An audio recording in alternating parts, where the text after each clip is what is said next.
آج لوگ کہہ نہیں دیتے کہ میں تو اس لیے گناہ کرتا ہوں کہ رشوت اس لیے لے لیتا ہوں کہ بچے چھوٹے ہیں۔ 10 دنوں کی کم و بیش سفر، 3 دنوں کی بھوک اور پیاس، پر حق کے رستے میں امام حسین کو کوئی چیز کمزور نہیں کر سکی۔ اور پھر وہ جتنی باتیں لوگ کہہ سکتے تھے وہ ساری کہیں گئیں، ساری۔ اور آ کے عرض کرنے لگا حضور یہ کوئی معمولی دشمن نہیں، یہ وہ ظالم ہیں جو لاشوں پہ بھی گھوڑے دوڑا دیتے۔ تو امام علی مقام فرمانے لگے جو شہادت کا جذبہ لے کے نکلے وہ پھر انجام نہیں دیکھا کرتا۔ وہ انجام، وہ جتنی چیزیں جو استقامت کے رستے میں آ سکتی ہیں وہ ساری چیزیں رستے میں آئیں، پر امام علی مقام نے کسی چیز کی پرواہ نہیں کی۔ آج کا مسئلہ یہ ہے کہ آج لوگوں میں استقامت نہیں ہے۔ رات کو کچھ ہوتے ہیں، سویرے کچھ ہوتے ہیں، دوپہر کو کچھ ہوتے ہیں، شام کو کچھ ہوتے ہیں۔ ہمارا کل انداز تکلم کچھ اور ہوتا ہے، صبح کچھ اور ہوتا ہے۔ امام علی مقام میدان میں رہے، ایک میت گھر میں ہو جائے تو کئی دنوں تک آنکھ کھلتی نہیں، ہوش رہتا نہیں۔ سب سے زیادہ مصائب امام حسین نے دیکھے، سب سے زیادہ۔ اور گھوڑے پر بیٹھنے سے پہلے ساری تکلیفیں آپ دیکھ چکے تھے۔ باپ کا جنازہ اٹھانا آسان ہوتا ہے، بیٹے کا جنازہ اٹھانا بڑا مشکل ہوتا ہے، پر امام حسین نے بیٹوں کے جنازے اٹھائے۔ حضرت علی اصغر کی لاش کو امام حسین نے اپنے دست مبارک سے دفن کیا، اور جناب علی اکبر کی میت کو جب آپ اٹھا کے لا رہے تھے تو سیدہ زینب فرماتی ہیں کہ مجھے یوں کبھی لگتا تھا حسین کا قد بڑا ہے اور کبھی لگتا تھا علی اکبر کا قد بڑا ہے۔ اور فرماتی ہیں کہ پھر حضرت قاسم بن حسن کو بھی وہ اٹھا کے لائے، اور جناب عباس کے وجود سے الگ ہونے والے بازو انہوں نے لا کے حضرت عباس کے وجود کے ساتھ بھی رکھے۔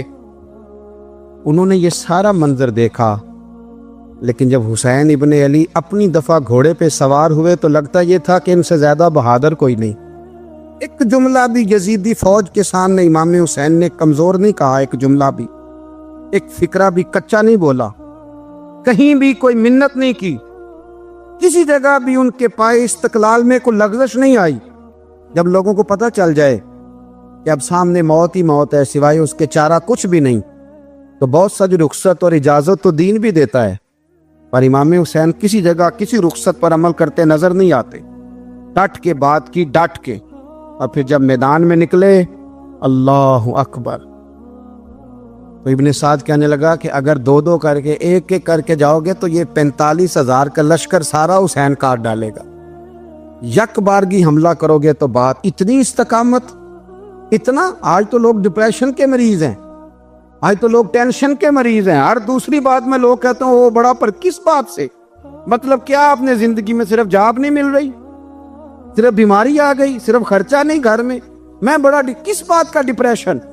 امام حسین کی زندگی بتلاتی ہے وہ لوگ بھی کوئی دنیا میں کمال حاصل کر سکتے ہیں جو چھوٹی چھوٹی بات پہ روتے ہیں۔ مال بھی ہے، جوانی بھی ہے، گھر بھی ہے، مکان بھی ہے، بچے بھی ہیں، عزت بھی ہے، صرف پیسے نہیں۔ اور انسان ہے کہ آنکھیں نہیں کھل رہی، وہ سمجھتا ہے میں کسی کام کا ہی، فقط پیسے نہیں بس۔ او خدا کے بندو، امام علی مقام نے فرمایا سارا کچھ لٹا کے بھی جو میدان میں کھڑا رہے اسے حسین ابن علی کہا جاتا ہے، اسے حسین ابن علی کہا جاتا ہے۔ حسین ابن علی کی شان رفت کوئی کیا جانے، حسن جانے، علی جانے، نبی جانے، خدا جانے، کون جانے امام علی مقام کا معیار۔ تو امام حسین رضی اللہ تعالیٰ عنہ کی زندگی ہمیں بتاتی ہے کہ ذوق والی عبادت کرو۔ امام حسین کی زندگی ہمیں بتاتی ہے کہ جب تم سخاوت کرو تو پھر اپنی حیثیت سے بڑھ کر کرو۔ اور امام حسین کی زندگی ہمیں بتاتی ہے کہ دل میں کسی کے لیے کوئی بات نہ رکھو، صلح کرنے میں پہل کرو، محبتیں کرنے میں آگے بڑھو۔ اور امام حسین کی زندگی ہمیں بتلاتی ہے کہ جب دنیا میں تم نے کچھ کرنا ہے تو پھر ڈٹنا بھی سیکھو، پھر کھڑے ہونا بھی سیکھو۔ یہ نہ دیکھو کہ حالات، امام حسین نے ایک دن بھی حکومت نہیں کی، یزید نے 4.5 سال کی، لیکن قیامت تک دلوں پہ حکومت امام حسین کی رہے گی، امام حسین کی رہے گی، اس لیے کہ ان میں استقامت تھی۔ امام حسین کے ساتھ اس وقت 72 لوگ تھے، لیکن آج کائنات کا ذرہ ذرہ امام حسین کے ساتھ ہے۔ میں اکثر گزارش کرتا ہوں دوستوں سے، میں کہتا ہوں کربلا کا واقعہ کوئی حادثاتی نہیں ہے، اس کے پیچھے پوری ایک لاجک ہے، اس کے پیچھے پورا ایک فلسفہ ہے۔ ایسے ہی کوئی آدمی 3 دن بھوکا پیاسا رہ سکتا ہے، کسی آدمی کو صبح اس نے کھانا کھایا اور شام تک کھانا نہ ملے تو ٹانگیں کانپتی ہیں۔ رمضان المبارک میں عبادت کی نیت سے روزہ رکھنے والے بھی شام کو بڑے پریشان ہو جاتے، اور مسلسل 3 دن کھانا نہ کھایا جائے اور پانی نہ پیا جائے، اور حال یہ ہے کہ وہی آدمی تلوار لے کے میدان میں نکلے اور اس کی حالت یہ ہو کہ لوگ اس کے آگے دوڑنا شروع کر دیں۔ ہزاروں کی فوجیں تاب نہ لا سکے۔ علی کا گھر بھی وہ گھر ہے کہ جس گھر کا ہر ایک بچہ جسے دیکھو وہی شیر خدا معلوم ہوتا ہے۔ یہ کوئی آسان ہے؟ اس کے پیچھے پوری اس کے پیچھے فلسفہ ہے۔ امام راضی کی تفسیر کبیر دیکھیے گا۔ امام راضی کہتے ہیں کہ سیدہ فاطمہ الزہرا رضی اللہ تعالی عنہ کے دونوں شہزادے حسنین کریمین بیمار ہو گئے تو سیدہ نے منت مانگی کہ بچوں کو شفا ہوگی تو 3 روزے رکھوں گی۔ شفا ہو گئی، روزے بھی رکھ لیے۔ اور جب مولا علی شیر خدا روزہ رکھنے کے لیے بیدار ہوئے، سیدہ فاطمہ الزہرا بیدار ہوئی تو امام حسن اور حسین بھی اٹھ گئے۔ 7-8 سال کی عمر، اماں جی ہم نے بھی رکھنا ہے۔ صبح کھجور اور دودھ سے روزہ رکھ لیا گیا۔ این افطاری کے وقت مولا علی کہتے ہیں فاقے چل رہے تھے، کہیں سے میں جون لایا تھوڑے سے۔ سیدہ فاطمہ الزہرا نے پیس کر روٹیاں پکائیں۔